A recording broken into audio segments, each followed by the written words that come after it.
నమస్తే, welcome to our channel. నేను పద్మిని. ప్రస్తుతంతో పాటు ప్రముఖ ఆధ్యాత్మికవేత్త, ఆస్ట్రోన్యూమరాలజిస్ట్, ఎనర్జీ వాస్తు స్పెషలిస్ట్, శ్రీ విద్య ఉపాసకులు శ్రీమతి జయప్రద గారు మనతో పాటు ఉన్నారు. మాట్లాడదాం. నమస్కారం అండి. నమస్కారం అండి. జయప్రద గారు, కొన్ని కళలు భలే ఆనందాన్ని ఇస్తాయి. భలే వచ్చింది కళ మళ్ళీ మళ్ళీ గుర్తు తెచ్చుకుని 10 మందికి చెప్పుకొని సంతోషపడిపోతుంటాం.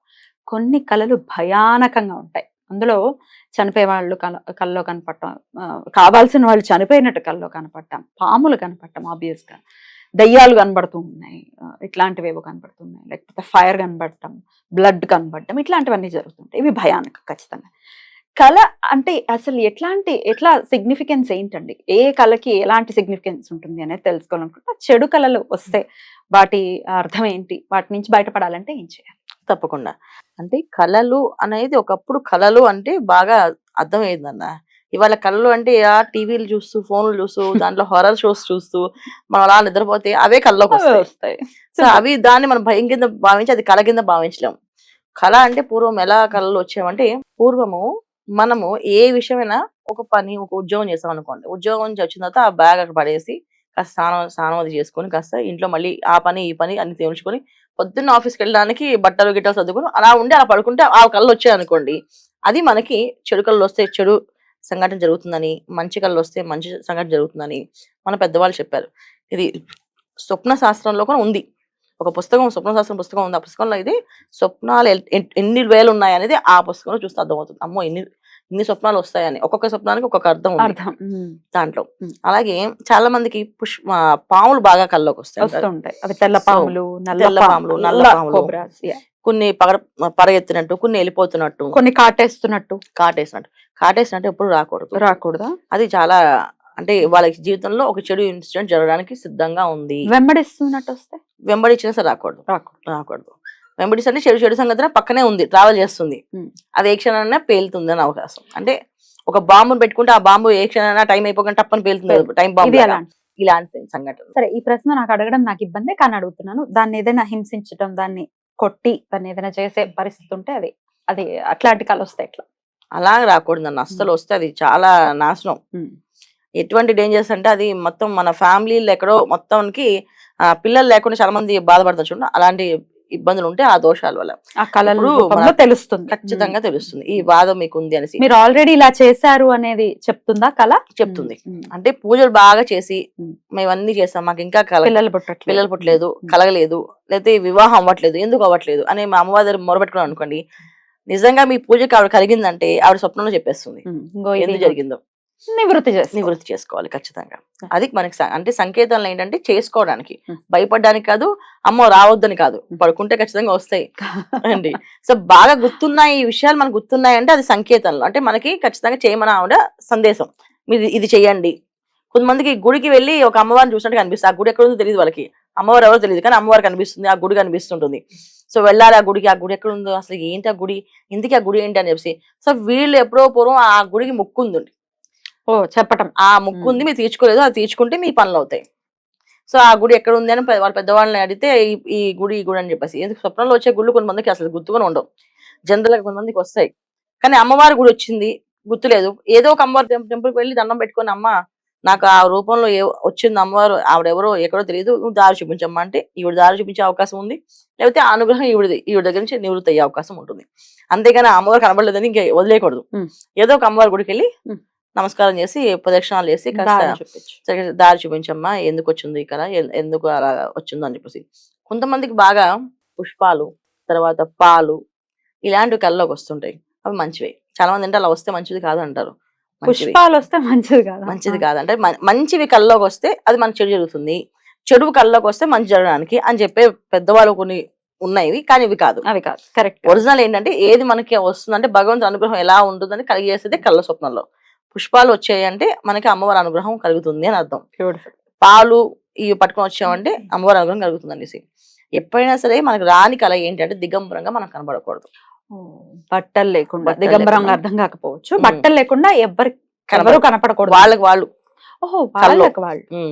ఎవరైనా కనబడితే వాళ్ళకి అది ప్రాణగండం అని తెలుస్తుంది. అంటే వీళ్ళ ఆత్మీయులు అయితే అలా ఎవరికి కనిపించదు అన్న, ఎప్పుడు రాదు, జనరల్ గా ఎప్పటికీ రాదు. ఒకప్పుడు అలాగా వచ్చేవి. అంటే అప్పుడు ఈ జ్యోతిష్యం మీద కానీ వీటి మీద ఉండేది కాదు. ఇలా కళ వస్తేనే జ్యోతిష్యం దగ్గరికి పుస్తకం పట్టుకెళ్ళి, ఏమంటే ఇలా వచ్చిందండి, ఒకసారి మా జాతకం చూడండి ఏం జరుగుతుందో అని అడిగేవాళ్ళు. అదర్వైజ్ మామూలుగా అయితే వెళ్ళేవాళ్ళు కాదు. అలా వాళ్ళకి వాళ్ళు దిగంబరంగా కనబడితే అది నష్టం. అంతకుమించి మిగతా కళ్ళన్నీ కొన్న సంకేతంలో ఇది చెయ్యండి, దీనివల్ల ఇది ఇబ్బంది. పాములు వెళ్ళిపోతున్నాయి అంటే మీ జాతకంలో కాలసర్ప దోషం తీరింది, అలా వెళ్ళిపోతుంది. సో మీకు ఇక్కడి నుంచి మీరు హ్యాపీగా ఫ్రీ అయ్యారు. మళ్ళీ పాపం చేయకండి. ఇప్పుడు పాపం అంటే ఎక్కడో కాదు, ఏదో మనిషి హింసించడం కాదు. ఒకరు భార్య భర్తలు కొట్టుకుంటున్నారు, వాళ్ళు ఫోన్ చేసి నేను మా ఆయనతో డివోర్స్ ఇస్తున్నాను అనుకుంటున్నారు. సపోర్ట్ చేయకూడదు. ఈమె సపోర్ట్ చేసిందా ఈవిడికే పాపం, వాళ్ళకి ఏ భాగం ఉండదు. సలహా ఇచ్చిందా ఇంకా పాపం. నాయన ఎంతవరకు ఓర్పు ఉన్న వరకు మీ భార్య భర్తలు ఇద్దరు మీ అండర్స్టాండింగ్ మీరు చూసుకోండి అనే చెప్పాలి. మీ ఇద్దరు కలిసి ఉండని చూడండి, ప్రయత్నం చేయండి. లేదా నువ్వు నాకు చెప్పకు దయచేసి, చెప్పే ధైర్యం నీకు లేదనుకో, నాకు ఈ విషయాలు ఏం చెప్పకమ్మా, నేను ఆ విషయాల్లో నేను అనాలిసిస్ చేసి నీకేం చెప్పలేను అని చెప్పాలి. వదిలేయి, వాటికి సంబంధం లేదన్న అబ్బాయి అన్న అమ్మాయి అన్న ఈ మాటలు అంటే వాళ్ళకి ఈ జన్మ వివాహాలు అవ్వకపోవడానికి కారణం ఒక రీజన్. అది ఒక జన్మ ప్రారంభం కాదు, అది గత జన్మ ప్రారంభంగా మారిపోతుంది. అది మహాదోషం. అంటే భార్య భర్తల మధ్యలో గాలి కూడా దూరకుండా దగ్గరగా ఉండమని చెప్తారు. సో వాళ్ళిద్దరు దగ్గర కూర్చోమంటారు. ఏదైనా కార్యక్రమాలు చేస్తే వాళ్ళిద్దరు పక్క కూర్చోబెడతారు. ఇలా ఆపోజిట్ కూర్చోబెట్టి ఇలా పద్యం వెళ్ళామంటే అది దోషం, వాళ్ళు వెళ్ళకూడదు, కలిసి ఇలా కూర్చోబెట్టని చెప్తుంటారు. సో ఇలాంటి లక్షణాలు ఉన్నారు మన భారతీయ సంస్కృతం, మనం ఏదైతే సమాజ ధర్మాలు ఏవైతే ఉన్నాయంటే చాలా మంచి మంచి విషయాలు సైన్స్ పరంగా అన్ని చేస్తారు పెద్దవాళ్ళు. కానీ దాన్ని మనం మిస్యూజ్ చేసేస్తున్నాం. అలా కాదు ఇలాగా అనేసి అయితే ఏమైంది దాని సలహా ఇవ్వకపోతే నేను ఫ్రెండ్ కదా అని. ఫ్రెండ్ దేనికి ఇవ్వాలంటే బాగుపడ్డానికి ఇవ్వాలి, విడగొట్టడానికి ఇవ్వకూడదు. అలాగే ఇప్పుడు ఎవరో అబార్షన్ పిల్లలు ఇప్పుడు వద్దనుకుంటున్నాం, ప్లానింగ్ చేస్తాం. అబార్షన్ దాకా వెళ్ళట్లేదు, మేము పిల్లలు ఇప్పుడు వద్దనుకుని ప్లానింగ్ చేస్తున్నాం. దానికి ఏం పరిహారాలు తీసుకోమంటాం అని ఫ్రెండ్స్ అడిగారు అనుకుని సలహాలు చెప్పకూడదు. ఇవి అనవసరమైన మూట కట్టుకోవడమే కదా, అనవసరంగా మామూలుగా కాదు. ఇలాంటి వీళ్ళు చెప్పకుండా దూరంగా ఉండడం మంచిది. అసలు అలాంటి విషయాలు అలాంటి థాట్ ఉన్న వాళ్ళతో స్నేహంగా చేయకూడదు. ఎందుకంటే దుష్టులకు దూరంగా ఉండమని చెప్పారు. సో వీళ్ళు దుష్టులని కాదు, అలాంటి ఆలోచన ఉండడం దుష్టుల ఆలోచనే. ఇప్పుడు సంపాదన ఉండడము రావడం అనేది అదృష్టం అన్న యోగం అది. కానీ భగవంతుడు ఇచ్చే కొన్ని యోగం ఉంటాయి, అది వివాహము, తర్వాత మన పిల్లలు, అది భగవంతుడు ఇచ్చిన యోగం. మనకు ఆ యోగాలు ఉంటేనే మనకు పెళ్లి అవుతుంది, ఆ యోగం ఉంటేనే పిల్లలు పుడతారు. సో పిల్లలు బాగా అభివృద్ధిలోకి వచ్చి వాళ్ళ పేరెంట్స్ మేము అని చెప్పుకునే స్థాయి తెచ్చుకున్నాం అంటే అది మన మహాజాతకులు. సో అలాంటి యోగ పురుషులు వచ్చే అవకాశం మనం కోల్పోతే ఆ ముహూర్తానికి కరెక్ట్. ఇక బ్లడ్ కనపడటం, ఫైర్ కనపడటం ఎట్లాంటి దాని సిగ్నిఫికెన్స్ ఏంటి? రక్తం కనిపిస్తే అది కొంచెం ఇబ్బందికరమైన సిచ్యువేషన్స్. ఎందుకు అంటే మీరు ఇప్పుడు జరిగే సిచ్యువేషన్స్ అని ఏంటంటే యాక్సిడెంట్లు కానీ దెబ్బలు తగిలే కానీ అవకాశం ఉంది, జాగ్రత్తగా ఉండమండి. ఆ రోజు కాస్త మంచి ఎదురు చూసుకుని వెళ్ళడం, లేదా అమ్మవారి దండం పెట్టుకుని కుంకుమ పెట్టుకుని వెళ్ళడం, లేదా ఆంజనేయం గుడిలోకి వెళ్తూ దారిలో ఆంజనేయం గుడిలో ప్రదర్శనాలు చేసుకుని వెళ్ళడం చేయడం వల్ల మంచి జరుగుతుంది. ఫైర్ అసలు రావద్దు నాన్న. ఫైర్ వస్తే అది మనుషుల్ని ఇంకా విడగొడుతుందని అర్థం. ఒక కుటుంబాన్ని విడగొట్టచ్చు, భార్య భర్త మధ్యలో గొడవలు రావచ్చు, ఏదైనా ఇబ్బంది రావచ్చు, అది ఏమైనా జరుగుతుంది. అలాంటివి రాకూడదు, జనరల్ గా రావు. ఇలాంటి కళలు ఎప్పుడు రావు. ఎవరికి వస్తాయి అంటే అది నిజంగా సిచ్యువేషన్ జరిగినప్పుడు. వాటర్ లో కొట్టుకుపోవటం, వాటర్ లో వెళ్ళిపోతున్నట్టు, ఇది మన ఆలోచన. అంటే మనం చాలా వీడియోస్ మూవీస్ లో అవి చూస్తుంటాం కదా, అవి మన మైండ్ లో ఉండిపోతాయి. అది ఆ మెమరీ మనం ఎప్పుడైతే రిలాక్స్ అవుతాం బాడీ ఆటోమేటిక్ గా ఈ సోల్ అవన్నీ గుర్తు చేస్తుంది.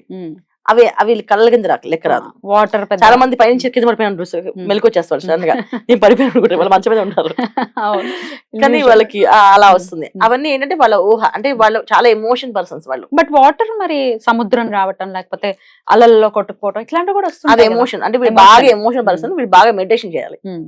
మెడిటేషన్ చేసి ఆ ఎమోషన్ వీళ్ళు కంట్రోల్ చేయగలరు. అంటే వీళ్ళు ఎమోషన్ పర్సన్ అని అర్థం. అంటే ఏ చిన్న విషయాన్ని తట్టుకోలేరు, దాన్ని భయంగా చూస్తారు, ఆందోళనగా పెంచుకుంటారు, దాని మీద ఆందోళన పెంచుకుంటారు అని అర్థం. సో వీళ్ళు ఏం చేయాలంటే ఖచ్చితంగా మెడిటేషన్ చేసి కొంచెం స్ట్రాంగ్ అవ్వాలి, అది సంకేతం. సో మీరు చాలా నువ్వు ఎమోషన్ పర్సన్ అలా ఉండొద్దు, నువ్వు మెడిటేషన్ చేయి. అసలు కళలు అనే టాపిక్ తీసుకుంటే ఒక రోజు సరిపోదండి, అన్ని ప్రశ్నలు వస్తాయి, చాలా ఉన్నాయి కదా. మీరే చెప్పారు పెద్ద పుస్తకం. నేను ఎన్నో ఉంది. ప్రశ్నలు అడగాలని అనుకున్నాను, కానీ సమయాభావం కూడా చూసుకోవాలి కాబట్టి. బట్ కొన్ని మనం టూకీగా చెప్పాము. ఇంకా ఏమైనా మీరు ప్రత్యేకించి తెలుసుకోవాలి అనుకుంటే కమెంట్ సెక్షన్ లో ఖచ్చితంగా తెలియజేయండి. మేడం చెప్పే ప్రయత్నం ఖచ్చితంగా చేస్తారు తప్పకుండా. ఎందుకంటే ఈ స్వప్నాల దర్శనం పుస్తకం అనేది చాలా పెద్ద కళలు, దాంట్లో బాగున్నాయి, చేతబడి చేసే వాళ్ళు గుంచుకొని. సో ఎందుకు మ్యాజిక్, బ్లాక్ మ్యాజిక్ ఉంది అని చెప్పడానికి కళ్ళలో మన సంకేతం వచ్చేది. ఎలాంటి సంకేతాలు ఉంటాయి మాకు బ్లాక్ మ్యాజిక్ జరిగింది అని తెలుసుకోవడానికి?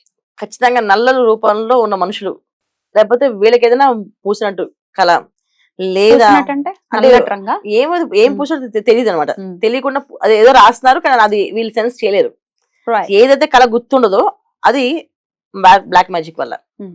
సో అంతేనంటే భగవంతుడి అనుగ్రహంతో వీళ్ళకి అది సిమ్టమ్స్ ఇస్తాడు, సిగ్నల్స్ ఇస్తాడు ఆయన. ఉమ్. ఇంకా ఎట్లాంటి సంకేతాలు ఉంటాయి? ఇంకొకటి ఏంటంటే మెయిన్ ఏంటంటే ఒక బాగా ఏడుస్తున్నట్టు, ఎవరు ఏడుపు అయితే ఏడుపైతే వినిపిస్తుంది వీళ్ళకి, కానీ మనిషి కనబడరు. అది ఎవరికి అంటే వీళ్ళకే. ఉమ్. అంటే మీకు అది చేశారో లేదు, నెక్స్ట్ మీరు ఏడవలసిన అవసరం ఉంది అనేసి చెప్పటం అమ్మవారికి. చెప్పడం సంకేతం. ఇది బ్లాక్ మ్యాజిక్ సంబంధించింది. ఉమ్. జనరల్ గా రాదు, కానీ చంద్రబాబు ఏడుపు